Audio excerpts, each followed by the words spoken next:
Good morning, everyone. Welcome to the Manu Law classes.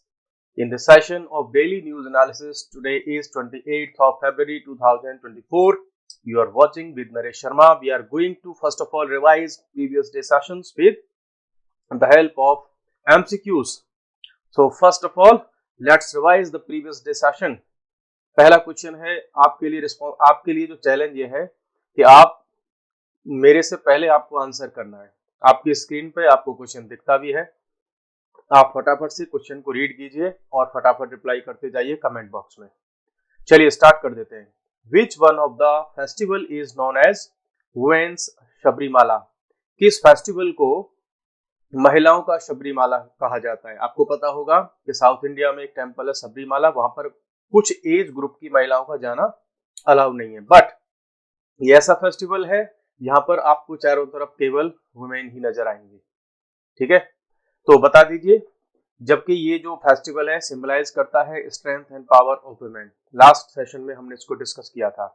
क्या है इसका option? A B C D. क्या है? देखो, इसका ऑप्शन है अत्तुकल पोंगल। केरल में इसको सेलिब्रेट किया जाता है और महिलाएं आपको चारों तरफ वहां पे दिखाई पड़ेंगी। तो फर्स्ट आंसर हो गया हमारा A. Next, Attukal Pongal is celebrated in which state of India? कौन से स्टेट में इसको सेलिब्रेट किया जाता है? तमिलनाडु, केरला, कर्नाटक या महाराष्ट्र या मणिपुर? इनमें से कहां पर इसको सेलिब्रेट किया जाता है? इसका करेक्ट आंसर है केरला। कल हमने डिस्कस किया था कि अत्तुकल पोंगल को केरल में सेलिब्रेट किया जाता है। नेक्स्ट हमारे पास में कल हमने FATF को डिस्कस किया था। तो FATF के रिगार्डिंग में आपको देखना है कि FATF is an intergovernmental policy making and standard setting body. What is the main function of FATF? इसका मेन काम क्या है? To implement international law, to control the flow of money for terrorism, to control environmental degradation, to promote financial awareness. देखो, इसका correct answer है B. इसका क्या answer है? करेक्ट आंसर है बी। आपको पता होगा कि FATF जो है मनी लॉन्ड्रिंग और टेररिस्ट के लिए जो फंडिंग होती है उसको कंट्रोल करने का फंक्शन करती है all over the world with the help of the governments of various countries. Now where are the headquarters of FATF located? इसके हेडक्वार्टर्स कहां पर है? जिनेवा, न्यूयॉर्क, पेरिस या वॉशिंगटन? बताइए फटाफट। देखो, इसके हेडक्वार्टर जो है वो कहां पर है? पेरिस में, और पेरिस आपको पता ही है फ्रांस में है।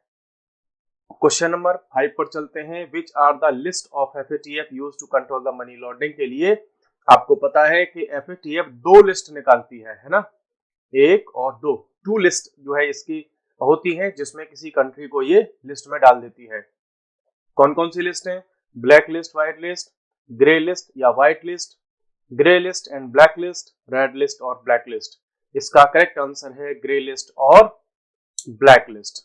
आंसर क्या हो गया इसका? सी। आपको पता है कि ग्रे लिस्ट में ये किसी कंट्री को डालती है तब जब उसको एक वार्निंग की तरह दिया जाता है कि भाई आपके यहाँ पर मनी लॉन्ड्रिंग बहुत हो रही है, टेररिज्म के लिए फंडिंग हो रही है, आप ठीक हो जाइए, अदरवाइज हम आपको ब्लैक लिस्ट में डाल देंगे। मींस पहले वार्निंग दी जाती है ग्रे लिस्ट में डालकर, फिर उसके बाद कंप्लीटली उसको ब्लैक लिस्ट में डाल दिया जाता है। ये कल भी डिस्कस किया था। फिर है What is Raisina dialogue? Recently seen in news. हमने कल ही डिस्कस किया था रायसीना डायलॉग के बारे में। तो क्या है ये जिसको हम न्यूज में देख रहे हैं?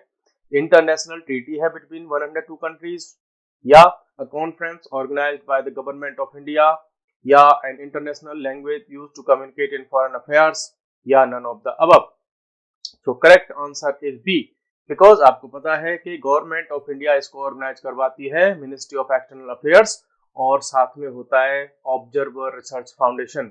ये ऑर्गेनाइज कराती है वर्ल्ड के सारे कंट्री, मींस मोस्टली जो इंडिया के जिसके साथ में फ्रेंडली रिलेशंस हैं ऐसे कंट्रीज को हम इनवाइट करते हैं और ग्लोबल इश्यूज पर डिस्कस करते हैं।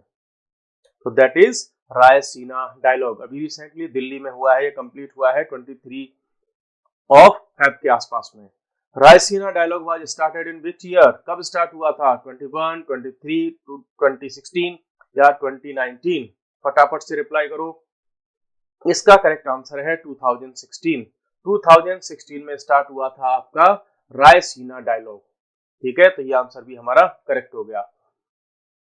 नेक्स्ट क्वेश्चन हमारे पास है the theme of the 24 edition of Raisina dialogue. इसकी इस बार थीम क्या रही है? ठीक है, एवरी ईयर जब भी ये ऑर्गेनाइज होता है तो उसकी एक थीम होती है, क्या है? Recycle, reuse, redevelop, gender justice, या B democracy, tolerance, gender justice, environment, C चतुरंग, कॉन्फ्लिक्ट, कंटेस्ट, कोऑपरेट और क्रिएट। फटाफट रिप्लाई कर दो, नन ऑफ द अबव। कौन सा इसका आंसर है? ABCD में से जल्दी से बता दो। इसका करेक्ट आंसर है सी, बिकॉज कल हमने डिस्कस किया था कि इस बार की जो थीम है वो है चतुरंग, कॉन्फ्लिक्ट, कंटेस्ट, कोऑपरेट और क्रिएट। ये इसकी करेक्ट क्या है? थीम है। नेक्स्ट हमारे पास में क्वेश्चन है कि विच one is the capital city of Latvia. कल हमने डिस्कस किया था, आपको ध्यान होगा कि बाल्टिक और नॉर्डिक कंट्रीज के बारे में हमने कल डिस्कस किया था, जिन कंट्रीज ने क्या किया था, इंडिया के रायसीना डायलॉग में पार्टिसिपेट किया है, नॉर्डिक और बाल्टिक कंट्रीज ने। उन्हीं में से एक कंट्री है लातविया। तो लातविया की कैपिटल क्या है? रीगा, विल्नियस, तालिन या मिन्स्क? बता दीजिए फटाफट से, क्या है इसका आंसर? इसका करेक्ट आंसर है रीगा। तो लातविया की कैपिटल है Riga. Question number 10, which one is not a Baltic country? Baltic country कौन सा नहीं है? ऑप्शन ए में है आपके पास में डेनमार्क, फिर है लातविया, एस्टोनिया, लिथुआनिया। देखो आपको क्लियर दिख रहा होगा, ये तीनों कंट्री बाल्टिक नेशन है। ठीक है, आपको दिख रहा होगा ऐसे जो मींस बाल्टिक सी ऐसे है, तो यहाँ पर है आपके तीनों कंट्रीज ऐसे, है ना? तो ये तीनों के तीनों क्या है? बाल्टिक कंट्रीज हैं, जबकि डेनमार्क ये बाल्टिक कंट्री न होकर के ये है नॉर्डिक कंट्री। ठीक है, तो आंसर हमारा हो गया ए करेक्ट आंसर हो गया। क्वेश्चन नंबर 11 एक और देख लेते हैं फटाफट से, which one is not a Nordic country? इनमें से नॉर्डिक कंट्री कौन नहीं है? Denmark, Finland, Iceland, Lithuania. देखो लिथुआनिया अभी हमने ऊपर वाले ऑप्शन में देखा था, लिथुआनिया बाल्टिक कंट्री है, ये नॉर्डिक कंट्री नहीं है। बाकी डेनमार्क, फिनलैंड, आइसलैंड, नॉर्वे, है ना, ये सब कैसे कंट्री हैं? ये सब नॉर्डिक कंट्रीज हैं। तो कल का सेशन हमने 11 क्वेश्चंस की हेल्प से रिवाइज कर लिया। आप इन क्वेश्चंस को नोट भी करते जाइए। बाकी अब हम आते हैं आज की इंपॉर्टेंट न्यूज पर और उसके करंट अफेयर, बैकग्राउंड वगैरह क्या है। देखो अभी रिसेंटली क्या किया है कि genome sequencing and the genome India project, इस पर एक न्यूज आई है। क्या है news? The department of biotechnology on Tuesday, क्या कहा है हमने कि officially announced the completion of the 10,000 genome project.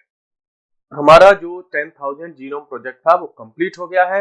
ये क्या था? An attempt to create a reference database of whole genome sequences of out of India. तो इंडिया का जितना भी जीनोम सीक्वेंसेस है उसका एक database government of India prepare कर रही है, इंडिया की पॉपुलेशन के डीएनए का जो डेटा है उसको स्टोर करने के लिए। जबकि इंडिया ने अपना जो पहला ह्यूमन जीनोम था 2006 में ही क्या किया था, कंप्लीट कर लिया था, जिसमें हमने क्रिएट किया था a database that is representative of India's population diversity. इस पूरे डेटाबेस में इंडिया की जो पॉपुलेशन डाइवर्सिटी है उसके डीएनए को, उसके जीनोम्स को हमने स्टोर किया था। Scene as a key step to being able to learn about genetic variants. तो इंडिया में क्या क्या जेनेटिक वेरिएंट्स हैं, किस किस जीन के हमारे यहाँ इंसान हैं, that are unique to India's population groups and use that to customize drugs and therapies। अब जब हमारे पास में जीनोम सीक्वेंसिंग का डेटा होगा अपनी पॉपुलेशन का, तो हम अपने अकॉर्डिंग उस जीन के अकॉर्डिंग ड्रग्स भी बना पाएंगे, अर्थात मेडिसिन भी बना पाएंगे, और उसी के अकॉर्डिंग हम अपनी थेरेपीज भी डिजाइन कर पाएंगे। तो फर्स्ट ऑफ ऑल ये क्लियर हो गया कि इसकी क्या हमारी चीजें, हमारे लिए इंपॉर्टेंस क्या था। अब हम आते हैं इसके थोड़े से बैकग्राउंड पर। ये ह्यूमन जीनोम प्रोजेक्ट है क्या? ये ह्यूमन जीनोम प्रोजेक्ट 1990 में स्टार्ट हुआ था। तो वर्ल्ड के बहुत सारे साइंटिस्ट इसमें एक साथ आए। उनका काम क्या था कि determining the whole sequence of the human genome under the human genome project. कि वर्ल्ड का जो मींस ह्यूमन है, जो ह्यूमन की स्पीसी है, मींस जो इंसान है, उसका पूरा का पूरा जो ह्यूमन जीनोम है उसको डिकोड करना, उसको डिटरमाइन करना, भाई इंसान का जीनोम कैसा होता है। The project release the latest version of the complete human genome in 2023 में। हमने इसका, जब ये साइंटिस्ट जिन्होंने स्टार्ट किया 1990 में, तो 2023 में इसका क्या किया था, इसको जो है बता दिया कि भाई हमारे पास में ये वर्जन हमारे पास में है, वो लेकर के आया। उस डिटेल में हम यहाँ नहीं जाएंगे। The process of whole genome sequencing made possible by the human genome project now facilitates reading of a person's individual genome to identify differences from average human genome। अब इस डेटा की हेल्प से क्या पॉसिबल है कि जो individual human है उसके जीनोम में क्या डिफरेंस है एक एवरेज ह्यूमन से। ठीक है भाई, नॉर्मल ह्यूमन बीइंग क्या होगा, उसकी हेल्थ ठीक होगी, उसका ब्रेन ठीक से काम कर रहा होगा, उसकी आईज ठीक होंगी, लेकिन इस डेटा की हेल्प से किसी इंडिविजुअल के जीनोम को हम क्या करेंगे, कंपेयर करेंगे और पता लग जाएगा कि ये ह्यूमन जो है वो एवरेज ह्यूमन से कितना ज्यादा अच्छा है या कितना ज्यादा वीक है। कई बार क्या होता है कि जो मीन्स मंद बुद्धि बच्चे पैदा हो जाते हैं या उनके ब्रेन में कुछ इश्यूज होते हैं, फिजिकली कुछ दिक्कतें होती हैं, आईसाइट की प्रॉब्लम होती है, तो उन सबको हम बड़ी आसानी से आइडेंटिफाई कर पाएंगे। इससे क्या हमको हेल्प मिलेगी, वल्नरेबिलिटी, कौन कौन वल्नरेबल है किसी डिजीज के लिए, है ना, their reaction or sensitivity to a particular stimulus or not, या and so on means। अब जब हमारे पास में इस जीनोम की पूरे डीएनए की अगर हमारे पास में जो है नॉलेज होगी तो हम क्या कर पाएंगे, पहले से ही हमको पता लग जाएगा कि भाई ये जो बच्चा है, ये जो चाइल्ड अभी जन्म जिसने लिया है, उसका डीएनए की सीक्वेंसिंग ऐसी है और जिसकी सीक्वेंसिंग मान लो एक्स वाई जेड इस प्रकार की होती है, उसको ये डिजीज होती है। तो इससे क्या होगा, पहले से ही साइंटिस्ट को, डॉक्टर्स को पता होगी कि इस बच्चे ने जब जन्म लिया है फ्यूचर में इसको ये डिजीज हो सकती है, तो उसके लिए पहले से ही जो मेडिसिन वगैरह अवेलेबल रहेंगी, डॉक्टर पहले से ही प्रिकॉशन लेंगे और उसके पेरेंट्स को भी बता दिया जाएगा कि आपके बच्चे को फ्यूचर में ये डिजीज आसानी से हो सकती है। ह्यूमन जीनोम की अगर हम बात करें तो इसकी सीक्वेंसिंग है क्या, देखो, the human genome is the entire set of deoxy ribonucleic acid, जिसको हम डीएनए बोलते हैं। कई बार देखो आपसे एग्जाम में डीएनए की फुल फॉर्म पूछ ली जाती है बेसिक से क्वेश्चन में, तो इसकी फुल फॉर्म क्या है, deoxy ribonucleic acid residing in the nucleus. ये ह्यूमन जो बॉडी होती है, आपको पता होता है कि द फाउंडेशन जो ह्यूमन बॉडी का स्टार्ट होता है वो होता है सेल से। ठीक है, तो एवरी सेल के अंदर हमको क्या मिलता है, डीएनए मिलता है, और जो सेल के अंदर न्यूक्लिक होता है, न्यूक्लियस होता है, उसके अंदर हमको उसका पूरा का पूरा क्या मिलता है, डीएनए मिल जाता है।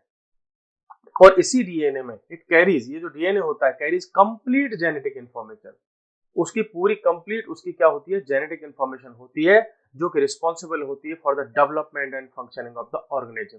वहीं से स्टार्ट होता है कि भाई ये ह्यूमन जो है इसकी बॉडी कैसे डेवलप होगी, क्या क्या इसमें डिफेक्ट्स होंगे, क्या इफेक्ट्स होंगे, है ना, क्या क्या चीजें इसमें होंगी, वो सारी की सारी डिटेल किसमें होती है, आपके डीएनए में होती है। डीएनए जो होता है वो डबल स्टैंडर्ड होता है, आपने देखा होगा ऐसे करके, फिक्स में देखा होगा जब आपने 10th-12th में पढ़ा होगा, तो डबल स्टैंडर्ड होता है। यहां से आपके साथ कई बार क्वेश्चन पूछे जाते हैं एग्जाम्स में कि डीएनए के बेस कौन कौन से होते हैं। देखो, इसको 4 बेस होते हैं जिसको बोलते हैं ACGT। इनके नेम भी पूछ लेता है वो कि क्या क्या इसके नेम क्या है इसके बेस के, तो इसके हैं एडेनाइन, साइटोसिन, गुनाइन और थाइमिन। ये इसके 4 बेस हैं, आप इसको ध्यान रख लीजिएगा, ACGT। और इनके फिर ह्यूमन के अंदर ही उसकी बॉडी में ग्रुप में ये कन्वर्ट हो जाते हैं।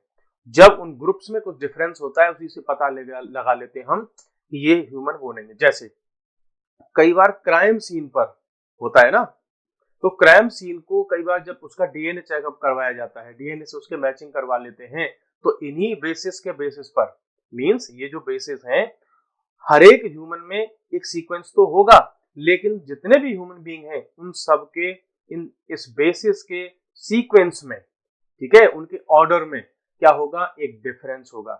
तो उसी के बेसिस पर कई बार ये आइडेंटिफाई हो जाते हैं कि भाई उस जगह पर कौन सा ह्यूमन अवेलेबल था, किसने ये क्राइम किया। जीनोम सीक्वेंसिंग की अगर बात करें तो व्हाइल द सीक्वेंस और order of base pairs is identical, हालांकि ये सब में लगभग सेम होता है, तो there are differences in the genome of every human being that makes them unique. अब उनके जीनोम में डिफरेंस हो जाता है, उससे हर एक इंसान को हम पहचान सकते हैं। और जो जीनोम सीक्वेंसिंग है उस जीनोम की सीक्वेंसिंग को ही तो डिसाइफर करती है, डिकोड करती है कि भाई उसका क्या मींस ऑर्डर क्या है उसका, उसके बेस पेयर्स का, to decode the genetic fingerprints of human called genome sequencing. और उसी से हम उसकी जेनेटिक्स का पता लगा लेते हैं। जैसे कई बार होता है ना किसी रेप के जो है आरोपी को, है ना, उसको जब हम अरेस्ट करना चाहते हैं या प्रूफ करना चाहते हैं कि इस व्यक्ति ने ही उस पर्टिकुलर जो है व्यक्ति के साथ में रेप किया था, तो उसका डीएनए टेस्ट करवाया जाता है और उसका स्पर्म जो होता है उससे हम पता लगाते हैं तो इसका डीएनए क्या है ना, वहां से ये सब पता लग जाता है। इसकी बहुत सारे मेथड्स होते हैं डीएनए की सीक्वेंसिंग को स्टडी करने के। आजकल जो पॉपुलर मेथड है उसका है नेक्स्ट जनरेशन सीक्वेंसिंग, एनजीएस। इसके थ्रू हम क्या करते हैं, जीनोम की सीक्वेंसिंग को देख लेते हैं। इसमें रैपिड, एक्यूरेट और कॉस्ट इफेक्टिव सीक्वेंसिंग हमको अवेलेबल हो जाती है इस मेथड के थ्रू। तो ये हो गया आपका जीएनए का जीनोम सीक्वेंसिंग वाला जो है इश्यू जो था अभी रिसेंटली जिसमें न्यूज में रहा है। नेक्स्ट हमारे पास में है लेफ्ट विंग एक्सट्रीमिज्म। गवर्नमेंट फिर से इस पर एक्टिव हो गई है और रिसेंटली जो यूनियन होम मिनिस्टर है, क्या नाम है उनका, अमित शाह। देखो ये बेसिक फैक्ट्स आपको पता होने चाहिए। Informed that the government has adopted an offensive strategy. अब गवर्नमेंट ने एक ऑफेंसिव स्ट्रेटेजी बनाई है, मींस अब हम अटैक करेंगे सीधा सीधा to curb the left wing extremism को खत्म करने के लिए। क्या है ये लेफ्ट विंग एक्सट्रीमिज्म? इसको हम इसी को नक्सलिज्म कहते हैं। कई बार आपने सुना होगा कि जो है छत्तीसगढ़, झारखंड, वेस्ट बंगाल, उड़ीसा, आंध्र प्रदेश, महाराष्ट्र, इन बहुत सारे एरियाज में आपने सुना होगा कि आज नक्सलाइट्स ने वहां पर अटैक कर दिया, अम्बुश लगा दिया। तो ये सारी चीजें भी इस नक्सलिज्म से ही जुड़ी हुई है। इसी को हम कई बार लेफ्ट विंग एक्सट्रीमिज्म कह देते हैं। क्या है, देखो ये 1967 में स्टार्ट हुआ था। अपराइजिंग एक मूवमेंट के रूप में स्टार्ट हुआ था। कहां से? एक नक्सलवाड़ी नामक गांव है, विलेज है, वेस्ट बंगाल में। ठीक है, और इसकी लीडरशिप जो उस समय प्रोवाइड की थी किसने? Communist party of India. आज भी कम्युनिस्ट पार्टी ऑफ इंडिया इसी आइडियोलॉजी पर काम करती है। कई बार इससे रिलेटेड बहुत सारे लोगों को डिटेन भी किया जाता है कि आप नक्सलिट्स को सपोर्ट करते हो। The followers of this movement जो है वो क्या कहते हैं? Often refer to as Naxals. उन्हीं को हम नक्सल्स कहते हैं। They believe in the political theory derived from the teachings of Chinese political leader Mao Zedong. Means ये जो लोग हैं नक्सल्स, ये हम किसकी आइडियोलॉजी में बिलीव करते हैं? माओ जेडोंग की में। माओ जेडोंग क्या कहता है कि जो पावर है ना, पावर जो है वो अराइज होती है from the barrel of the gun, of the gun. Gun के बैरल से क्या होती है? वो जो पावर है वो अराइज होती है। ऐसे करके अगर हम यहाँ पर एक राइफल बना देते हैं, ठीक है, यहाँ पर आपका ये ट्रिगर हो गया, ठीक है, और ये ऐसे करके आपकी एक जो है राइफल बन जाती है। ठीक है, तो गन जो है, गन से निकलती है पावर, ये कहना है किसका? माओ जेडोंग का। और इसी गन की हेल्प से लेकर के ये लोग जो नक्सलाइट्स होते हैं ये क्या करते हैं? बहुत सारे हमारे जो सिक्योरिटी फोर्सेस हैं उन पर अटैक्स करते हैं, लोकल पुलिस पर अटैक करते हैं। जब मैं फोर्स में था तो हमने भी इनके बहुत सारे अटैक्स को देखा था, हमने झेला था, हमने जो है फ्रंट से उसमें पार्टिसिपेट भी किया कई बार, और हमको भी कई बार गोली वोली लगी, वो सब भी हमारे साथ में हुआ। तो ये वाला जो रीजन है जो लेफ्ट विंग से बहुत ज्यादा प्रभावित है, उन सब के पीछे है इनका वायलेंस। तो left wing extremism movement has affected several states in India. Main states कौन कौन से हैं? छत्तीसगढ़ है आपका, झारखंड है आपका, उड़ीसा है, बिहार है, वेस्ट बंगाल है, आंध्र प्रदेश है, तेलंगाना, महाराष्ट्र, मध्य प्रदेश और केरला। ये ऐसे स्टेट्स हैं जहां पर नक्सलिज्म की प्रॉब्लम बहुत ज्यादा है। ठीक है, 2010 में जब हम फोर्स में थे तो नक्सलाइट्स ने 72 जवानों को एक साथ मार दिया था। सीआरपीएफ के जो है 72 क्या थे, मींस जो फोर्स के जवान थे उनको एक ही जगह पर उन्होंने किल कर दिया था अम्बुश लगा करके। ठीक है, तो बहुत काफी बड़े लेवल की ये प्रॉब्लम है। एक बार तो मनमोहन सिंह साहब ने भी कहा था कि इंडिया की सबसे बड़ी प्रॉब्लम हमारे लिए है वो है नक्सलाइट्स। ठीक है, तो इंटरनल सिक्योरिटी का इश्यू है, बहुत बड़ी ये प्रॉब्लम है। नेक्स्ट अब हम बात कर लेते हैं कि first private ammunition manufacture facility opens. India में पहली बार क्या स्टार्ट हो रही है कि प्राइवेट लेवल पर हम अम्यूनिशन बनाएंगे। ठीक है, अदरवाइज अभी तक क्या होता था कि जो अम्यूनिशन वेपन वगैरह जो कुछ भी बनता था वो केवल गवर्नमेंट और उसकी कंपनीज ही बनाती थी। पहली बार कहां हो रहा है? First in the private sector में स्टार्ट हो चुका है। 2 facilities for manufacture of ammunition and missiles, ये बनाएंगी कौन? प्राइवेट कंपनी बनाएंगी। कौन कौन? अडानी डिफेंस एंड एयरोस्पेस इन कानपुर। कानपुर कहाँ है? उत्तर प्रदेश में। तो कानपुर में सबसे पहले ये फैसिलिटी स्टार्ट हो रही है। The Kanpur complex is said to become one of the largest integrated ammunition manufacturing complexes in South Asia. South Asia में सबसे बड़ा होने वाला है, मींस अमंग द लार्जेस्ट में से। The facilities will produce high quality small, medium और large calibre ammunition. ठीक है, इनका डेवलपमेंट ये करने वाला। देखो अम्यूनिशन क्या होता है, जैसे सपोज मैं कहूं आपके पास में बुलेट है ना, तो जो बुलेट है जब हम उसको गन से फायर करते हैं उसको बोलते हैं अम्यूनिशन, और जो राइफल है, जो गन है, उसको बोलते हैं हम वेपन। ठीक है, तो ये क्या बनाने वाले हैं, स्मॉल जो क्वालिटी वाले, मीडियम वाले और लार्ज वाले, मींस छोटे बुलेट्स भी होंगे, बड़े साइज के उसमें रॉकेट भी होंगे और उससे भी बड़े साइज की उसमें मिसाइल्स भी होंगे। तो ये तीनों ही साइज के जो अम्यूनिशन है वो डेवलप करने का काम ये करेंगे। तो पहली प्राइवेट जो बनी है किसकी, अडानी एरोस्पेस के अंडर में कानपुर में स्टैब्लिश ये हुई है। चलिए मिशन उत्कर्ष को देख लेते हैं, इस समय न्यूज में है। Recently union ministry of Ayush and women child and development, ठीक है, तो आयुष मिनिस्ट्री आपको पता है जो हेल्थ वाली मिनिस्ट्री है, और वुमेन एंड चाइल्ड डेवलपमेंट ये अपने आप में एक अलग मिनिस्ट्री है। इन दोनों ने आपस में क्या किया है, एक MOU मेमोरेंडम ऑफ अंडरस्टैंडिंग इन्होंने साइन किया है।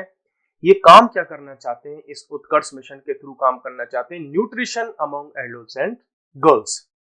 तो इनका फोकस है कि जो हमारे यहाँ टीनेजर गर्ल्स हैं, एडोलसेंट गर्ल्स हैं, उनमें हम सबको पता है कि WHO को भी रिपोर्ट आई थी कि इंडिया में सबसे ज्यादा महिलाओं में एनीमिया है, आयरन की सबसे ज्यादा कमी है, और इंडिया में 50% से ज्यादा महिलाएं कैसी हैं जिनमें एनीमिया की सिचुएशन है, जिसमें ब्लड की कमी है। ठीक है, और इसके पीछे उस रिपोर्ट में ये पाया गया था कि इंडिया में अब जो नई बच्चियां हैं, जो नए बच्चे हैं, उनकी जो लाइफस्टाइल है ना, खाने की जो लाइफस्टाइल है, उसका ही एक सबसे बड़ा रीजन निकल कर के आ रहा है कि महिलाओं में ब्लड की कमी है। ठीक है, जैसे चिप्स खाना, कुरकुरे वगैरह खाते रहना, फास्ट फूड खाते रहना, जो हेल्दी फूड होता है उससे बच करके रहना, ये सबसे बड़ी प्रॉब्लम इनके लिए निकल करके आ रही है। और अगर इंडिया की जो वुमेन है अगर वो हेल्दी नहीं रहेंगी तो इंडिया का जो फ्यूचर है वो हमेशा किस में रहेगा, डार्क में रहेगा, अंधकार में रहेगा। तो इसीलिए सबसे पहली जो हमारी रिस्पॉन्सिबिलिटी बनती है ना कि बेटी बचाओ बेटी पढ़ाओ, तो भाई सबसे पहले तो बेटी को बचाओ, है ना। जब न्यूट्रिशन होगा तभी तो आगे तक लंबा जिएगी, जब न्यूट्रिशन नहीं रहेगा बेटी बचेगी नहीं तो पढ़ेगी कहाँ से, पहले ही खत्म हो जाएगी। तो इसलिए क्या होता है कि एनीमिया की जो प्रॉब्लम है इंडिया के लिए बड़ी प्रॉब्लम है। ठीक है, चलिए क्या है ये जो मिशन उत्कर्ष है, जॉइंट पब्लिक हेल्थ इनिशिएटिव है by the ministry of Ayush और विमेन एंड चाइल्ड डेवलपमेंट, दोनों का जॉइंट प्रोजेक्ट है। It is initially be launched as a pilot project की तरह हम इसको लॉन्च कर रहे हैं। कहां से, 5 स्टेट से लॉन्च कर रहे हैं, और 5 स्टेट से हमने एक डिस्ट्रिक्ट को उठाया है। असम है दिसपुर, असम में दिसपुर है, धुबरी है, छत्तीसगढ़ का बस्तर, झारखंड का पश्चिमी सिंहभूम, महाराष्ट्र का गढ़चिरौली और राजस्थान का धौलपुर। देखो ये गढ़चिरौली जो है महाराष्ट्र का बहुत ही खतरनाक जो है डिस्ट्रिक्ट में आता है, सबसे ज्यादा मींस नक्सलाइट्स के जो अटैक्स होते हैं बहुत ज्यादा होते हैं इस क्षेत्र में। छत्तीसगढ़ का जो बस्तर है, दंतेवाड़ा है, बहुत ज्यादा प्रॉब्लम में रहता है नक्सलाइट्स की। झारखंड का जो पश्चिमी सिंहभूम है बहुत प्रॉब्लम में रहता है नक्सलाइट्स की वजह से। ठीक है, और राजस्थान का यहाँ पर इधर हो गया धौलपुर, इसी को जाना आता है कई बार ब्लू सिटी के लिए, इसी को ब्लू सिटी भी हम कह देते हैं। तो अभी स्टार्टिंग में मिशन उत्कर्ष में 5 डिस्ट्रिक्ट और 5 स्टेट को इसमें लिया गया है, बाकी धीरे धीरे अदर डिस्ट्रिक्ट को भी इसमें इंक्लूड करेंगे। It aims to control anaemia, क्या काम है इसका मिशन उत्कर्ष का, ये एनीमिया को कंट्रोल करेगा महिलाओं में, और उसमें भी अडोल्सेंट गर्ल्स, और उसमें क्या यूज करेगा, यूजिंग आयुर्वेदिक इंटरवेंशंस, मींस इसमें हम जो एलोपैथी है उसका यूज नहीं करने वाले, उसमें यूज करेंगे हम किसका, आयुर्वेदा का। आयुर्वेदा की जो मेडिसिन वगैरह हैं उन सबको हम इसमें क्या करने वाले हैं, यूज करने वाले हैं। जैसे अच्छा फूड हो गया, है ना, अश्वगंधा हो गया, है ना, ग्रीन वेजिटेबल्स हो गई, पालक हो गया, बथुआ हो गया, ऐसी चीजों को इसमें यूज करेंगे हम इंडियन टेक्निक्स के थ्रू। तो हम क्या चाहते हैं मिशन उत्कर्ष के थ्रू कि एनीमिया कंट्रोल हो जाए। ठीक है, तो आज के सेशन में हमने कई सारे न्यूज और क्वेश्चंस को डिस्कस किया। तो चलते हैं आज के सेशन को समराइज करने के लिए। नेक्स्ट डे फिर मिलते हैं नेक्स्ट सेशन में। तब तक के लिए bye bye, take care, good bye.